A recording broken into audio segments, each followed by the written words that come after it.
How to fix Modern Warfare 2 beta stutter and frame drops issue. 1. Check Modern Warfare 2 beta system requirements. Upgrade your hardware if needed. 2.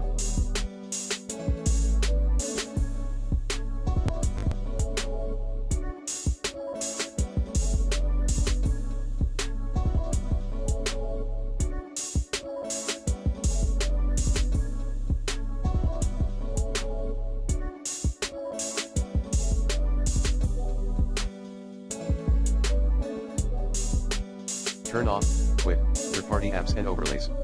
3.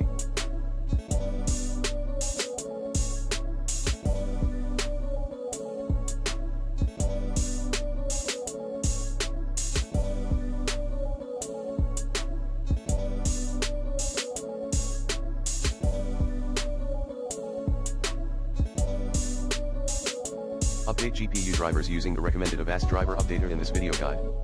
4. Verify Modern Warfare 2 beta files. 4.1 in Steam. Like this. 4.2. For Battle.net launcher users. 5. Enable the shader optimization feature in graphics settings, under details, and textures. Also, disable texture streaming. And Google or try some other options on the web. 6. Best Modern Warfare 2 PC graphics settings.